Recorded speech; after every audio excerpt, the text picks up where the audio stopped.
नमस्कार. सकाळच्या महाफास्ट बातम्या या कार्यक्रमामध्ये मी शकील सय्यद आपल्या सर्वांचे मनपूर्वक सहर्ष स्वागत करतो.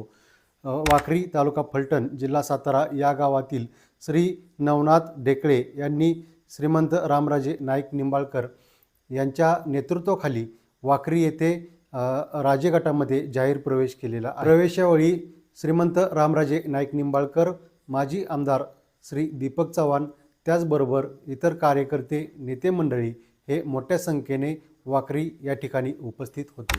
श्री नवनाथ ढेकळे यांच्या प्रवेशावेळी श्रीमंत रामराजे नाईक निंबाळकर हे बोलत होते आणि हे बोलत असताना श्री रणजितसिंह नाईक निंबाळकर यांच्यावरती श्रीमंत रामराजे नाईक निंबाळकर यांनी जहरी टीका केली आणि यावेळेस त्यांनी सांगितलं की पाणी आणण्यासाठी मी खूप मोठे कष्ट घेतले, खूप प्रयत्न केले आणि मी माझ्या काळामध्ये पाणी आणलं आणि आता हे म्हणतायत की मी पाणी आणलं आणि काही वेळाने हे म्हणतील की नीरा नदीसुद्धा मी आणली, काही वेळेस म्हणतील की ब्रह्मांड ही माझ्यामुळेच आहे.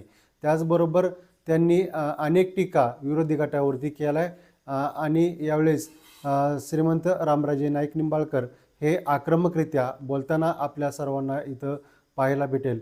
त्याचबरोबर वाखरी गावचे अनेक नागरिक या सभेसाठी, या प्रवेशासाठी उपस्थित होते आणि यामुळे श्रीमंत रामराजे नाईक निंबाळकर यांच्या गटामध्ये एक नवीन ऊर्जा निर्माण झालेली आहे. त्याचबरोबर नवनाथ ढेकळे यांच्यासमवेत अनेक कार्यकर्तेही राजे गटामध्ये त्यांचा प्रवेश केलेला आहे. श्री नवनाथ ढेकळे यांच्या प्रवेशावेळी माजी आमदार श्री दीपक चव्हाण हे बोलत होते आणि ते बोलत असताना त्यांनी सांगितलं की श्रीमंत रामराजे नाईक निंबाळकर यांनी ज्या कार्यकर्त्यांचा, ज्या नेतेमंडळींचा सर्वात जास्त लाड केला, ज्या नेतेमंडळींना जास्त जवळ केलं, असे नेतेमंडळी हे आम्हाला सोडून गेले आणि हे सोडून जात असताना ते जरी दुसरीकडे गेले असले तरी त्यांचं तिकडेही चांगलं होणार नाही, असं माजी आमदार श्री दीपक चव्हाण यांनी यांच्या भाषणामध्ये सांगितलं.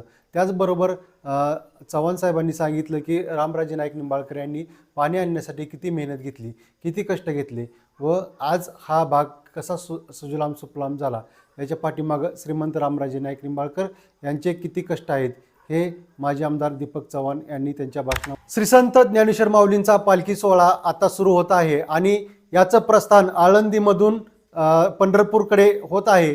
याच्या निमित्ताने पालकमंत्री श्री जयकुमार गोरे हे फलटण दौऱ्यावरती येत आहेत आणि फलटण दौऱ्यावरती आल्यानंतर बरड, लोणंद, तरडगाव या ठिकाणी ते पाहणी करणार आहेत.